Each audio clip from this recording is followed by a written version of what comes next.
اور اس خوشی کے موقع پہ برٹش گورنمنٹ کوئی ایسا نیا مسئلہ کھڑا نہیں کرنا چاہتی تھی جس کی وجہ سے ان کی تقریب کے رنگ میں بھنگ پڑے۔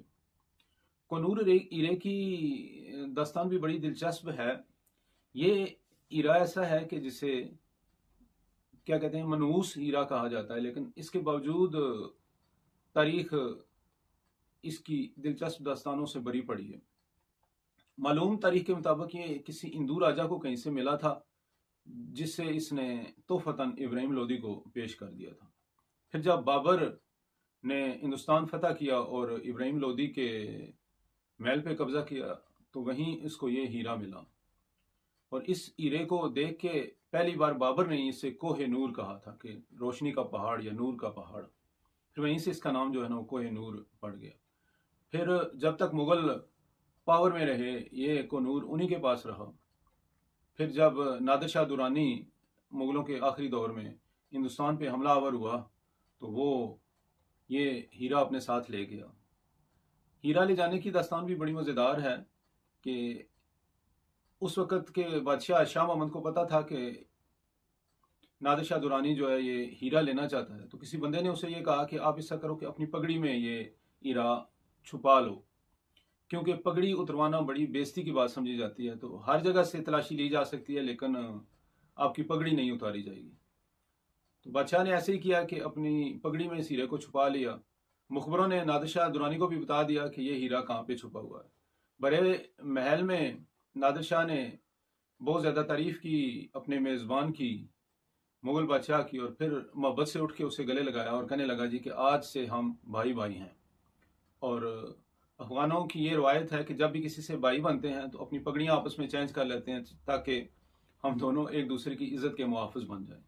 تو بڑے بازار میں، بڑے دربار میں اس نے اپنی چالاکی سے یہ ہیرا لے لیا۔ پھر نادر شاہ کے ساتھ ہی یہ ہیرا افغانستان چلا گیا۔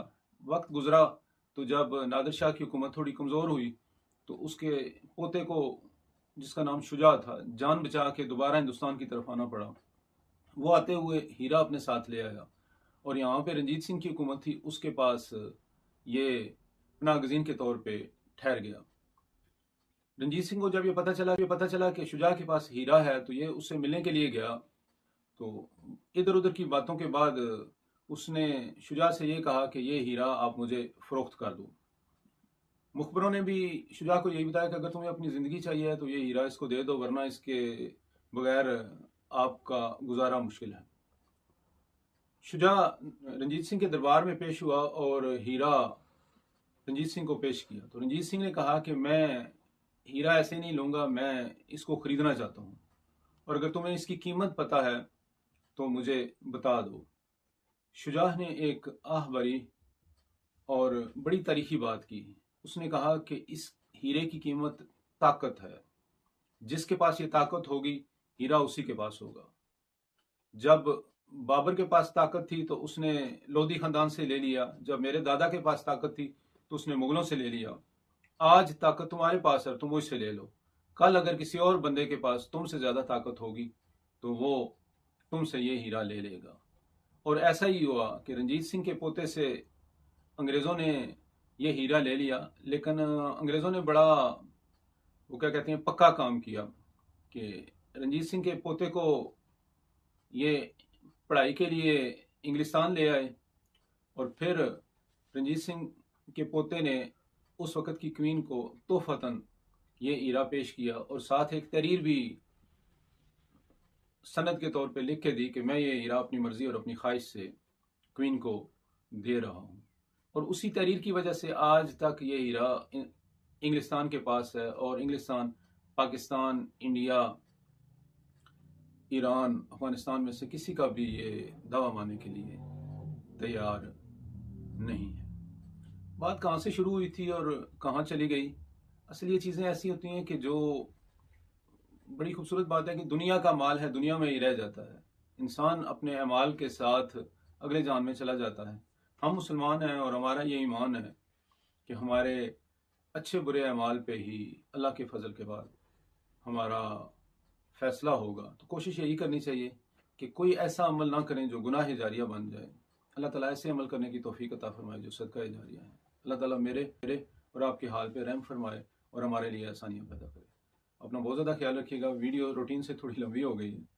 بہرحال انشاءاللہ کسی اور ویڈیو میں آپ سے ملاقات ہوگی. السلام علیکم.